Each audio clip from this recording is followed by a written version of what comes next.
Hey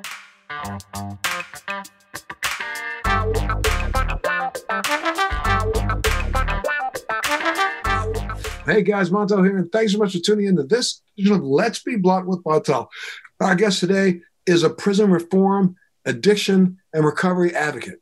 She's a recovering addict herself who has been sober now for over 9 years. She served time in New York and in Arkansas penitentiaries and stepped out of prison for the last time in 2013. She's been out of prison now for about 7 years now, and in that time, just has become a full-time YouTuber with over 445,000 subscribers, and she received her bachelor's degree in correctional program support services. She uses her platform to help people better understand addiction and the U.S. prison system. She recently revealed on her YouTube channel that she uses medical cannabis to manage her insomnia, depression, anxiety, and PTSD, and has received an overwhelming amount of support from her audience for that. Jessica Kent, thank you so much for being a part of Let's Be Blunt with Montel. Thank you for joining us today. Thank you for having me. Absolutely. I mean, I want to start at the last thing, but I want to start at the beginning. So let me start last and go back. I can understand why people have, or some people would question how you could say that you're sober, but you use cannabis, but you're using cannabis under a doctor's guidance, are you not? I am. I have a medical marijuana card.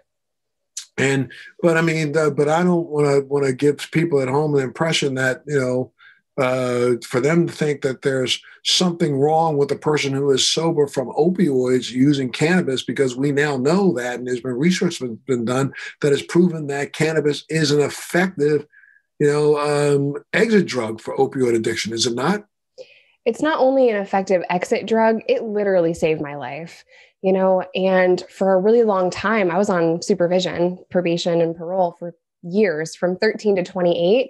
And they knew I had substance use disorder, and they restricted cannabis. They wouldn't allow me to use it at all. And there comes a time where you realize my substance use disorder was not the only problem. The underlying issues was my mental health. And I wasn't treating that. I was literally white knuckling my addiction problem while completely ignoring my mental health. And I understand that this path is not for everyone. I will never get up here and say everyone should use cannabis in recovery or otherwise. This is my journey and this is my path. And, it is doctor supervised. I completely believe that I am in recovery because now I'm treating my mental health. So it's just a unique journey for me. PTSD and insomnia is no joke. And having to do that for years and years by myself, it just got to be too much. So I'm beyond grateful for my path. Yeah, and I want to make sure people do understand whether you're. There's some people out there rolling their eyes right now who are tuned into this podcast, thinking, "Well, how can she be in recovery if she's really using cannabis?" It's because the same reason why a person in recovery can use other prescribed medications that a doctor prescribes to them, because they feel that that's what the person needs to get to their next level. And unfortunately, or I say fortunately, everybody in this country is entitled to a private conversation between themselves and their doctors. And the fact that you share yours with the public, but, I don't think anybody has a right to step in between you and your doctor and suggest what's better for you than your doctor would. So I back you 100% on that. I want to go back for a minute because your problems with addiction started very early in life, did they not? They did. I started with alcohol when I was 12. And wait, what was going on in your life that made you? Were you just a rebellious little tween that wanted to go sneak in the kitchen and grab a bottle, or what made you venture down that path to begin with? It's a really good question. I grew up really poor. I grew up in Section 8 housing, and we were evicted all the time. I'm going somewhere with that.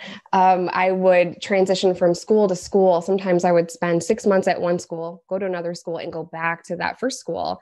So I didn't have many friends. I was constantly bullied and picked on, and I was very reclusive and introverted naturally. So when I was 12, I met a girl in detention. That should have been my first red flag, but it's fine. And I went over to her house after school, and she gave me a beer. And I thought, it tasted absolutely disgusting, but I realized you're not awkward and shy and quiet. You're social and you feel good. So I thought that was kind of the answer to my issues with social anxiety and just being shy and introverted and standoffish with people. Alcohol addiction, took hold really quickly, and alcohol led to pills because I was actually jumped when I was 13. It cracked my ribs, smashed my face, and I was prescribed OxyContin at 13 years old. So alcohol transitioned into pills, pills transitioned into heroin, heroin transitioned into meth. So my substance use disorder was almost 10 years long. Wow, from age 12 to 22? Mm-hmm. Wow. And I mean, during that period of time, let's go back again. I find it a 13-year-old who's got an oxycodone addiction. Did anybody else recognize that or see that?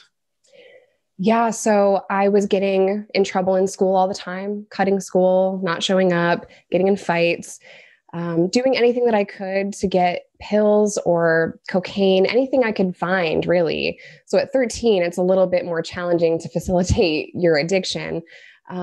It started then, but I wasn't an everyday user then. At that time, I thought, I just party. I have a good time. I have fun. I'm the Chris Farley of the party, and I didn't see that addiction was a problem. I didn't think alcohol was a problem at all. Everyone around me could drink and then not need it on like a Monday morning or so. I needed it every day. And I didn't understand that I would ever have a problem with addiction. To me, a drug addict, I had this idea of what a drug addict was, and it wasn't me. It was someone over there that maybe is homeless or struggling. And I'm not that person until I became that person, right? But in the beginning, we don't think that that's ever going to be us. So like 12, 13, 14, 15, you're still going to school, but you're still copping drugs wherever you can get them, and you're drinking. Are you drinking every day? I am drinking Jack Daniels straight out of the bottle every day. And that was something that probation couldn't test for, wasn't testing me for. I'm sure they could have. I'm not exactly sure. Wait, you were on probation that early in life? I was on probation from 13 to 28. Well, probation transitioned to parole, right? But 13, wait, 13, what were you on probation for? What did you get in trouble for? My first battle with that was PINS probation. It's called PINS, but it's through the school. It's person in need of supervision. That was for cutting school, getting arrested for underage possession of alcohol and drinking and just kind of minor things. So that was my first issue with probation. That turned into youth probation for fights. And then... What age are you there? 14 or 15. Okay. And then I received my first felony at 17 for criminal sales of a controlled substance.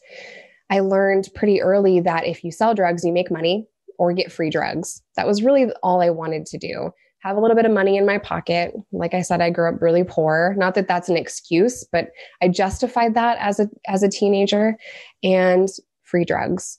So ultimately, I got arrested for that at 17. And then my final charges were at 21 or so for possession with intent to deliver meth, delivery of meth, and simultaneous possession of drugs and a firearm. And I thought that was going to be my life. Well, wait a minute. I want to back up here. So 17, you get your first felony. Did you end up going to jail? Were you in the court? Or how long did you spend in jail? Yes. So I was sentenced to 1 1/3 to 3. But that wasn't the only, issue that I had. I was constantly getting violated. Excuse me. It's okay. I was constantly getting violated for using drugs, drinking, curfew violations. These are all technical violations with parole. And I would serve 6 months here, 90 days here, 30 days here. And because these are really short stints, I also justified that. And I thought, it's not that big of a deal. What's 6 months? And which state were you getting incarcerated in? That was in New York. Mm-hmm. And, this put a lot of stress on my parents and my family. So at 18, my parents finally kicked me out. They just had enough. I almost cost them their marriage. It was a really difficult time. But now as a mother, I look back and I see, the stress that I put on my family, and I see how hard that was for them. They had no experience with addiction, no experience with law enforcement or any of the stuff that I was going through. They tried to put me in drug counseling. All of the people in my life, though, my parents, probation and parole, drug and alcohol counseling, they all told me that abstinence was the only way. There is no other way for you. Treating your mental health, that's not even a conversation we have. It's stop using drugs. That's it. Cannabis, of course, was in that category.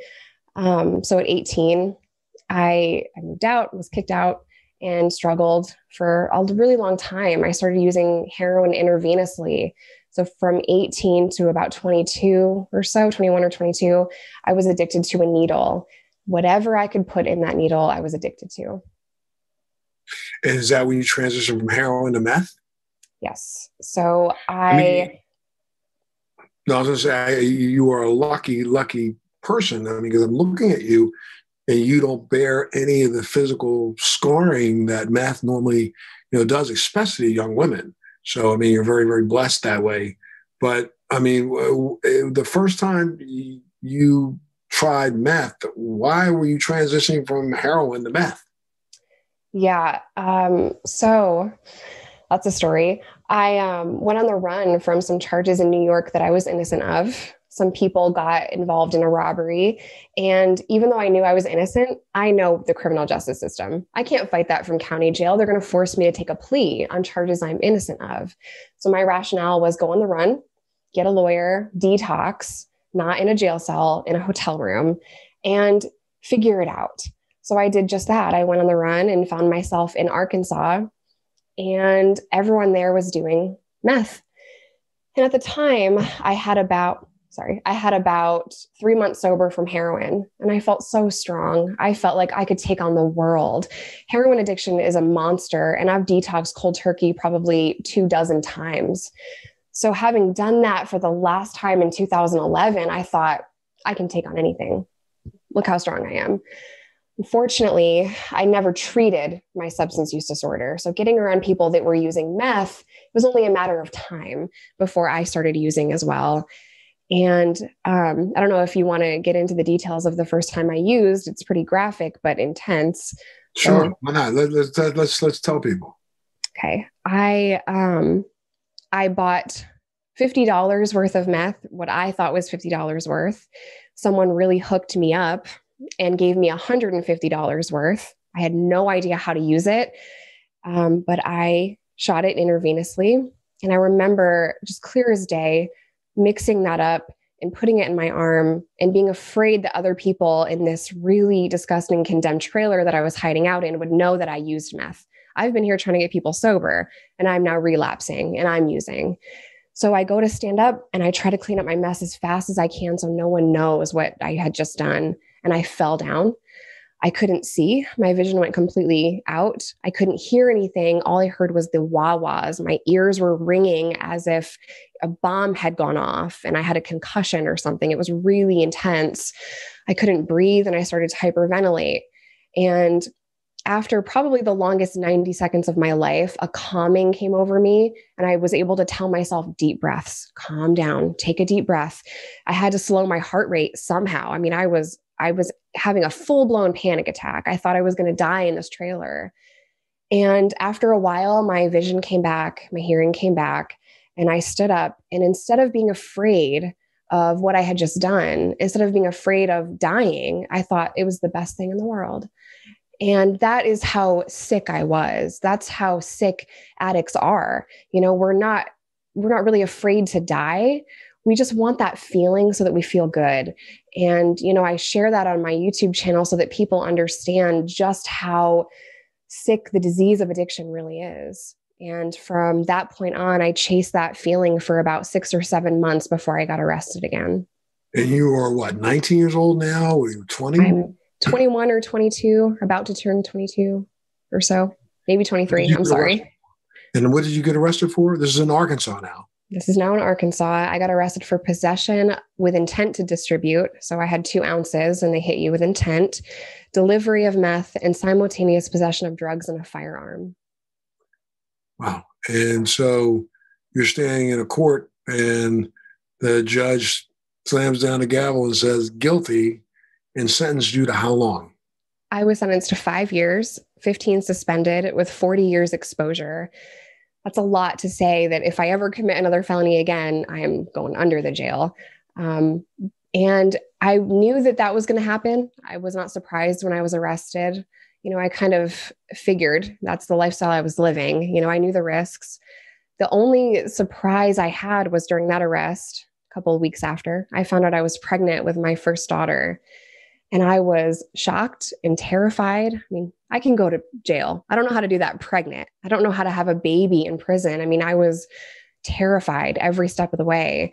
So And you're detoxing right now. At this point in time, you're starting your forced detox because you're in prison, right? Forced detox. They don't give you any medication in Arkansas, and many states don't allow you to have medication for detox, which is kind of what started my need to fight for prison reform. Is not only myself suffering, but seeing all of the women come in and suffer and detox with nothing. And, not even just the pain of detoxing. It's dangerous to do that with nothing. They're not even getting clean drinking water. So medicine is not even on the list of things that they're going to get. But about 3 weeks into my jail sentence, I realized something is wrong. Something is wrong with me. This is not just a regular detox. I've been here before. And that's when I was given a pregnancy test. So. And now just take me through what was going through your mind, Jessica. I can imagine I screwed up. I'm like, this is crazy. But to realize that you're going to be locked up for the next 5 years and going to be delivering a baby in 8.5 months in a cell, what went through your mind that day when that nurse looked at you and said, "Did you know you were pregnant?" Well, she was very busy that day and wanted me out of her office. And she just said, "Oh, that's what's wrong. You're pregnant. You can go back to the pod now." I was like, "Excuse me, you have the wrong one. I'm not pregnant. So you better check that again." And she's like, "Okay, crazy." I was in complete denial. There's no way I'm pregnant. And I was interrogating her as if she had something to do with that. But the only way that I knew how to deal with it for a couple of months was just to deny it and to act as if that's not really happening. I have to fight a case.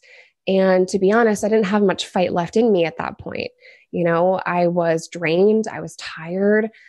3 weeks before my arrest, or maybe 4, I almost took my own life. I was that depressed. I didn't think I could get sober. And, my depression is very severe. And I've had battles with, suicide attempts, my whole life. So now I have to fight for my freedom for a human I haven't even met before. I can't wrap my head around that right now. But something in me told me to fight anyway and to just pretend, act as if you're strong enough, because you will be one day. I wanted to be strong for her, and eventually I was able to be, but that took a lot of time. My first offer on the table was 20 years. And in Arkansas, they make you do a third of your time. But I'm a New Yorker. You tell me 20 years, that means almost 20 years. You do 80%, right? So I'm not signing that. Then they came back months later, 6 months later, and said 10 years. And I said, "We're negotiating." No, I'm not signing that either, but we're talking about it. Cool. And I kind of just kept that fierceness, and I refused to sign 20, refused to sign 10. 10 years means I'll never see my daughter. 10 years means I'll never get to raise her. So I couldn't do that, and finally I'm 7 months pregnant. They said 5 years, and I had never signed a piece of paper faster in my life, because 5 years gives me a chance, to get to know her. I signed my plea. I went to prison. And I went into labor June 12th, 2012. And even in labor, I was in denial, and I didn't want to tell the guards. You don't talk to the guards very often. It's kind of an inmate code, right? So I was terrified to tell them I was in labor, and I didn't even know what that meant. I'd never had a baby before. So the other women were like, "Jess, you're having a baby today." And my due date was a couple of weeks out. So I'm like, no, it's not my due date yet. Thinking that somehow if it's not my due date, there's no baby. No, but I just did not want to have a baby in prison so badly that I was trying to deny the intense pain that I was going through. At about 4:30, I told the guards, finally, 4:30 in the morning, I'm in labor. They made me walk from the chow hall to the infirmary.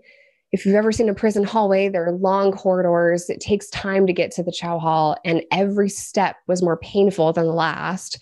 No wheelchair, no assistance. I didn't have anyone's arm holding me there. It was just me. And prison doors have to be opened. You have to be cleared to open every door. So I kept stopping at these doors, waiting for them to see me and clear me to go to the infirmary. And I was standing there for what felt like forever before I was buzzed through to each door. It was excruciating. And I remember thinking, if I just get to the infirmary, then I'm going to be okay. It's going to be fine. They're going to help me when I get there. I finally got to the infirmary door, and they made me sit in a wheelchair, and they made me wait for shift change at 7:30 before they would take me to the hospital. Now, that was the longest 3 hours of my life. I'm scared. All I can think is, I want my mom. I wish my mom was here. And I'm having a baby alone. I'm having my first baby alone in prison. Finally, the ambulance arrives around 8 o'clock. They take me shackled to the hospital. The nurses refused to look at me. They talked to the prison guards more than they talked to me. And I was chained while I was giving birth to my baby. And that is dehumanizing. I know I broke the law. I know I messed up, but I'm giving birth.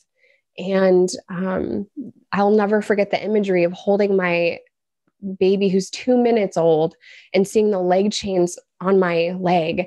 And I just thought, how did you get here? How did you get here? This is not just about you. This is about an innocent baby, and you better work your ass off to be a good mother to her. Once she was born, 2 days later, she was taken out of my arms. I was very aggressively removed from that hospital room because I didn't want to leave. I just gave birth to the only person I've ever loved in my life, and I have to leave her here. She's going into foster care. I'm going back to prison. They grabbed me because I said no to them. I didn't want to leave. They slammed me down in a chair, shackled me up really quick, and rushed me out and put me in a van and took me back to prison. I didn't know where my daughter was. They bring me back through Sallyport, and I couldn't even speak.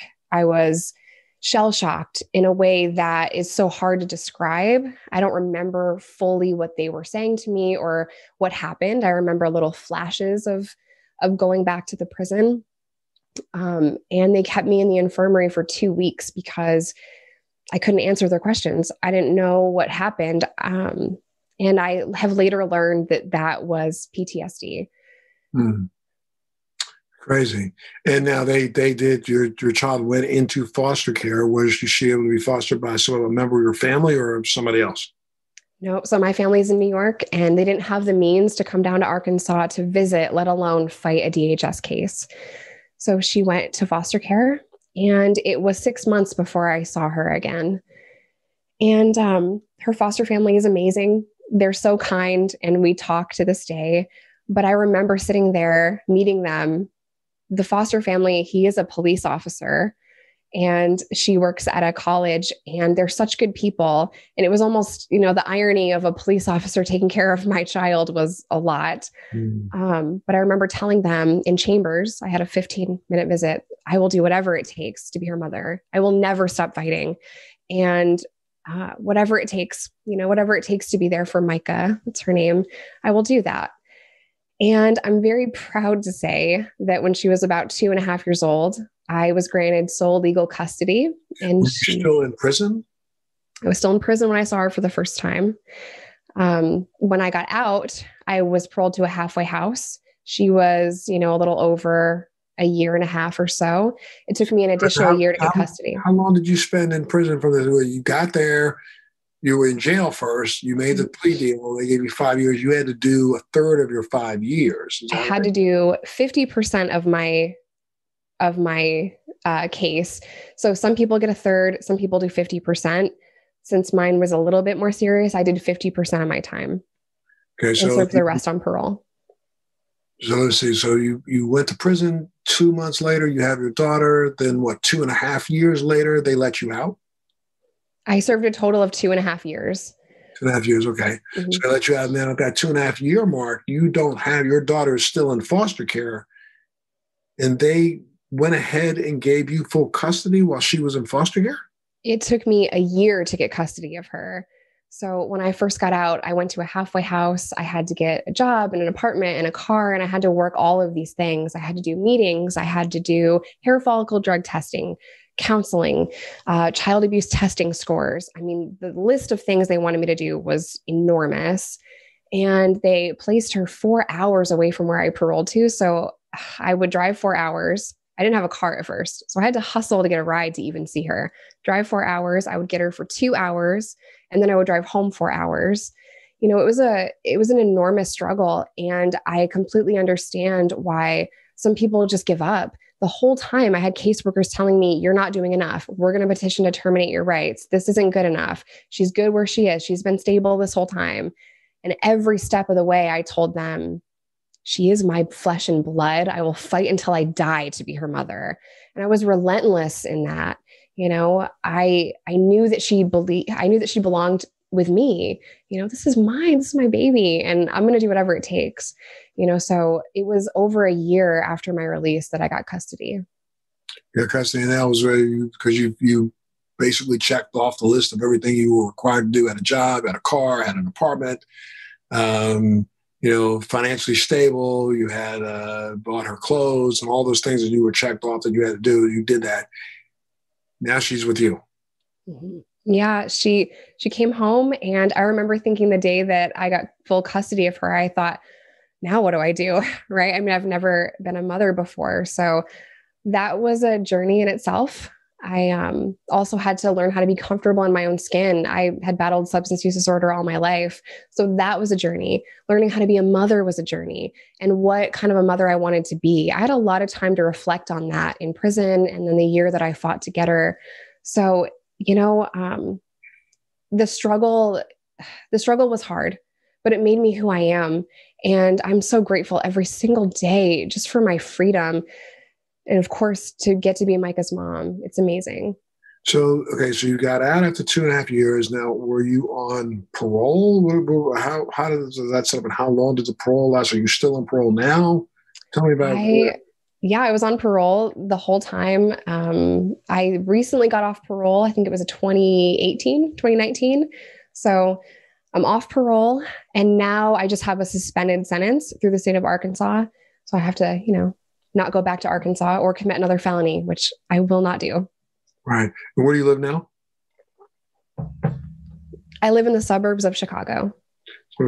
So now, what made you decide you needed to clearly go to school? I think you probably thought that through and said, if I go to school, I can get a degree, and then I can make more money for my child and take care of her. So was that part of what the scheme was, to go to school? And why did you pick, you know, a profession that was around prison reform? Well, I was a little mad at the conditions in which that I had to live and other women had to live in prison.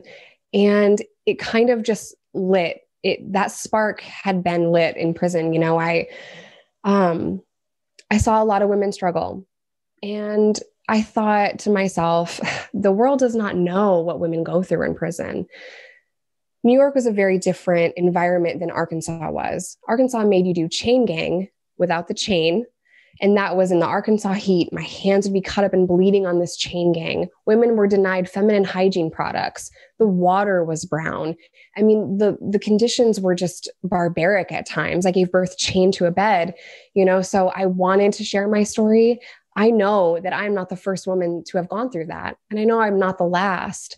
And I think the more stories we can get out, the more people that will come forward and share their story in prison, the more, you know, we're going to bring awareness to it. So in getting my bachelor's degree, I wanted to kind of distance myself from my past in a sense. You know, I was a drug dealer, but I'm not anymore. So it was kind of like the paperwork. I've been studying psychology and prison reform all my life. So I wanted to make it official. And then I kind of just am an accidental YouTuber. I was volunteering to record little videos for a prison reentry class, the same prison that I went to in Arkansas. And I was fired from my volunteer job. And then I was like, wait, hold on, I have a lot more to say. And that's kind of how YouTube took off. God, and then you got fired. Why? Because you were being too real in your videos, or what? No, the teacher quit, and then the new teacher didn't like what I was saying. Maybe she thought I was too real or too blunt about the way that I was talking to the women. But, we need that. We need examples of people getting out of prison and staying sober and being successful. Women need that. Women empower other women. So I was very upfront and honest about all of the struggles with foster care and with struggling with my mental health and substance use disorder, and how every obstacle that was thrown my way, I was able to, kind of defeat and do better. Nothing was stopping me. And I think women in prison need to see that, so I was a little honest about things. And maybe my frustration transferred over in the videos. So then, okay, so now you moved to Illinois and you're outside of Chicago. And when did you go see, what made you think that you're not violating your parole, or you're off parole now, so you're not violating anything by using cannabis to help you recover, or are you? I'm not violating parole. I'm off parole. But my mental health worsened over time. I think in the beginning, I was so focused on getting my daughter, so focused on paying my bills and staying on the right track, staying away from bad people, not selling dope. I was so focused on that still I was not treating my mental health. Over time, I couldn't white knuckle it anymore, and why should I have to, right? So my insomnia was the first clue that something needed to change. And in the past, I would use breathing techniques and essential oils, and I would do everything I possibly could to go to sleep. Melatonin, hot tea. I mean, the list of things I had to do to try to go to sleep was just crazy. And it became exhausting, So I just decided I need to see a doctor. And I knew, and I was very open and transparent with him, that taking pills is such a trigger for me. Even having a prescription pill bottle on the counter is a trigger for me. And I didn't want to go that route. If there was another way, I wanted to explore that. And the idea of using cannabis in recovery was always there, but I couldn't do that on parole. And, I was a little bit nervous to have that conversation with him just because of my past. And then when I realized that my nervousness comes from propaganda and complete blatant lies about cannabis, I kind of pushed that to the side and started smoking. And it makes me cry when I think about it, but the immediate stress reliever was insane. I got the best night's rest of my life day one, and it's just been helping me so much. I take CBD throughout the day for my anxiety, and then I smoke at night to go to sleep. And it just is helping me get through. If you've never slept, if you've never battled with insomnia and not gotten a good night's rest for 5 days, 6 days, it's just too much. So I couldn't white knuckle it anymore. And now what do you do now? Do you actually work in programs where you do counseling for women in prison, or what do you do?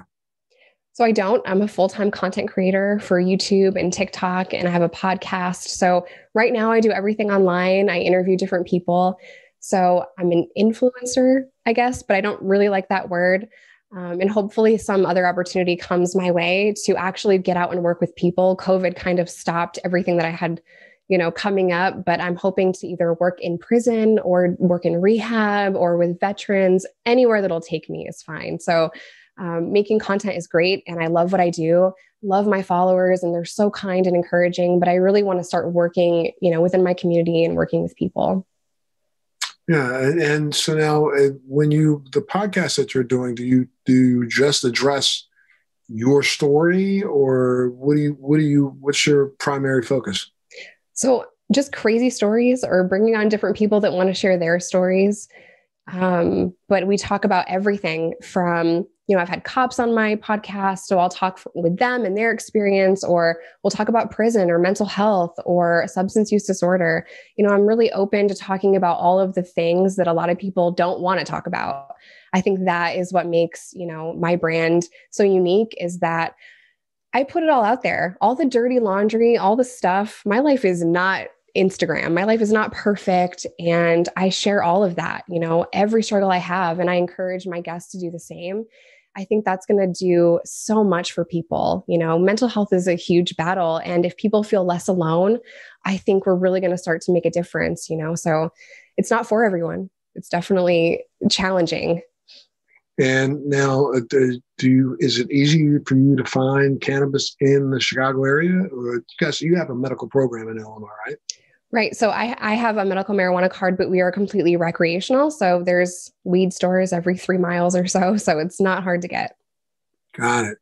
And would you recommend, again, you said you're not telling it's for everybody, but would you recommend other people who have gone through your kind of situation and haven't found relief to at least go and talk to a doctor and see if a doctor can help them the same way they helped you? Absolutely. But I always say, go see a doctor and understand marijuana can be a huge trigger to some people in recovery, and you have to be self-aware enough to say, I just can't do that. I'm going to find another way, and the underlying causes of substance use disorder are our mental health. A lot of people use to self-medicate. So if marijuana is going to be a trigger for you, please do not do that. Definitely see a doctor and be honest with yourself.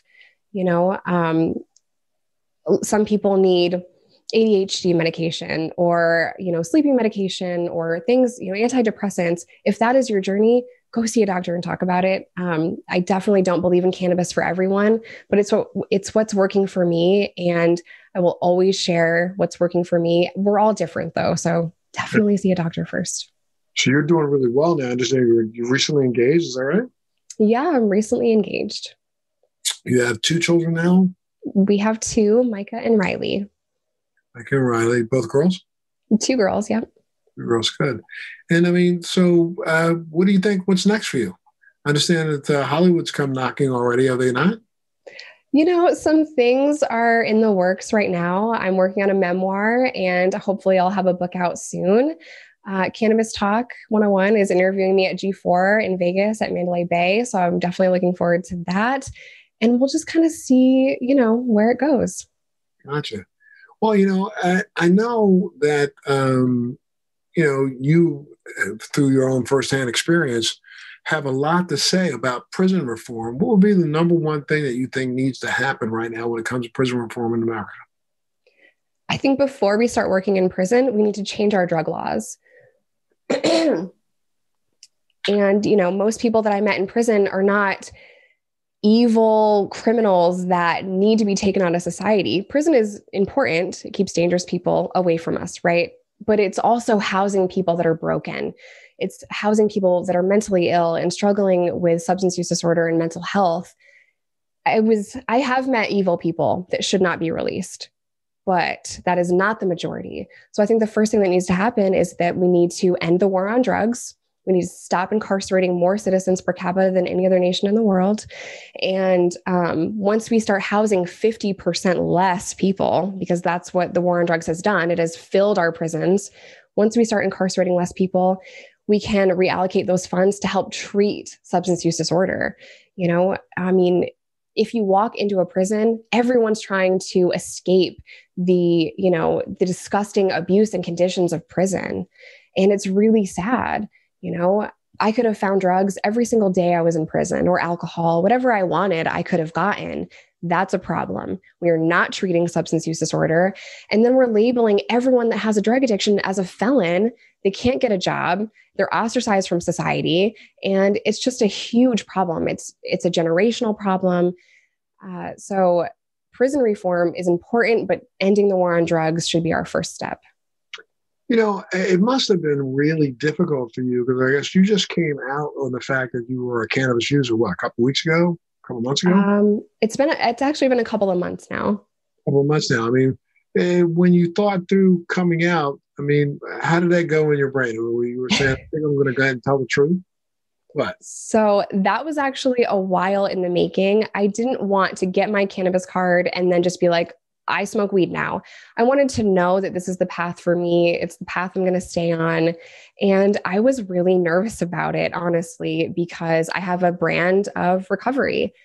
And even though there are many pathways to recovery, whether it's medically assisted treatment, abstinence, medication, whatever it is, all paths are valid, but I was still really nervous because in the beginning of my YouTube career, I was abstinent. So when that changed, I didn't really know how to talk about it. And there's a fine line when you do what I do, from, sharing everything and being transparent and having a personal life and kind of keeping things to yourself. That line is razor thin sometimes, especially when you talk about the stuff I talk about. So eventually I kind of just was like, you know what? I think I'm doing more harm than good by staying silent. I think that I'm being selfish because I was just so worried about the negativity that would come in that I didn't stop to think about how many people this would help, and that is where my mind was changed. Once I realized that so many people, are on cannabis, so many people feel as though they're not sober and they're ostracized from that community. So many people don't understand every component to addiction and recovery. I just need to come out of the weed closet. I mean, do you feel like you just said some people think that they aren't sober because they're using cannabis, but if they've off the opioids, they are sober from opioids. So it's kind of like in the middle of the road, but you are sober in one sense and medicated in another sense. But there are a lot of people who are sober and medicated, right? Right. And the recovery community can be kind of toxic, where people don't realize that they're putting you down by calling you not sober. Sometimes they think they're just trying to help you, but they're not doctors. So I don't attribute my recovery to a 12-step program. Well, I think it's great. I think that kind of toxicity hurts people when they're like, you have to be abstinent. It's like, well, okay, Linda, but my mental health is not good right now. So I need a doctor as well. So I think that we need to kind of change how we view addiction. A lot of that just comes from stigma and not understanding, the full scope of it. Gotcha. Anything else you want to add? Thank you so much for having me. Thank you for being here, being a part of the show today. I'm telling you, I think you've definitely opened the eyes of a lot of our viewers. I think if you can just have an open heart and an open mind when discussing prison and substance use disorder, the world would change. I think it's easy to not think about people in prison or not think about addicts because, out of sight, out of mind, but we need to help our community. And that starts a lot of times with our homeless population or addicts or people in prison. So, hopefully I can continue to change minds and just be as open and transparent as I can. Oh, thank you so much. And now if people wanted to find out more about you, where do they go? How do they get a link up to you? So everything is self-titled. My name is Jessica Kent. You can find me on YouTube, and my TikTok is popping right now, which is really weird. Didn't mean for that to happen, but it's Jess Kent 12 on TikTok. And I guess you got close to 800,000 followers on TikTok? Yes. TikTok is fast. That just blew up. Holy moly, girl. You have 440,000 on YouTube and 800,000 on TikTok. You have blown up, and congratulations. And I wish you much success, especially on this road to lifetime recovery. Thank you. I'm unbelievably blessed, and this has been a pleasure. So thank you again for having me. No, thank you so much. And you always have a home here. If there's anything you're working on and you want to share with our viewers, make sure you come on back. We'd love to have you. Stay safe. Love those kids. Take care of your husband-to-be, and make sure you tune into the next edition of Let's Be Blunt with Montel. Thanks for joining me on Let's Be Blunt with Montel. Please make sure you're subscribed and hit the bell to be notified when new episodes post each week. We'd love to hear your feedback also, so please send us your comments.